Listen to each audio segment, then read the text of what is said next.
हजूर, मोहतरमा फरीना कुरैशी साहबा की तरफ से अभी एक और सवाल आया है। एक और क्या? पहला भी उनकी तरफ से था?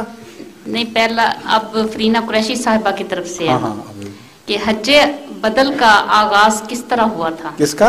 हज्जे बदल का आगाज किस तरह हुआ था? हज्जे बदल का आगाज कैसे हुआ? हज्जे बदल का आगाज मेरे ख्याल में तो रसूलुल्लाह सल्लल्लाहु अलैहि वसल्लम के ज़माने में तो नहीं सुना मैंने कोई हज्जे बदल का जिक्र।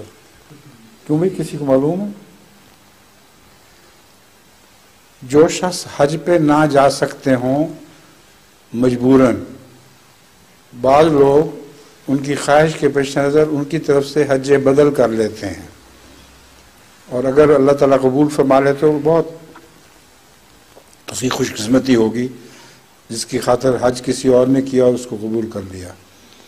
तो ये रवायत जो है ये बाद के ज़माने की है, यानी ये सुन्नत जो है ये रसूलुल्लाह सल्लल्लाहु अलैहि वसल्लम की नहीं बल्कि बाज़ बुज़ुर्गों ने इस सुन्नत को जारी किया था। लेकिन एक अच्छी सुन्नत है जिसके ख़िलाफ़ कोई फतवा मसीह मौऊद इस्लाम का मौजूद नहीं है। जज़ाकुमुल्लाह। हजूर, सवालात ख़त्म हो गए हैं। जज़ाकुमुल्लाह। मैं कहा जहांगीर साहब आज आपके तरफ से सवाल नहीं आए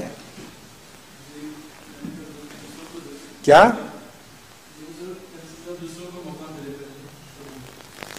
पहले दूसरों को मौका मिल जाए, तो आपके ख्याल में भी मौका नहीं मिला पूरा। सुबह की नमाज तक मौका इंतजार करेंगे आप। आज ये क्यों नहीं कहा सीधा साधा कौल सदीद कि आज मैंने किसी सवाल की तैयारी नहीं की हुई हैं? फिर क्यों चुप करके बैठे हुए? अब मगर अब वक्त भी नहीं रहा, अब तो सफ़े बांधें और तकबीर कहें और नमाज पढ़ाएं। अज़ान आपने दी थी?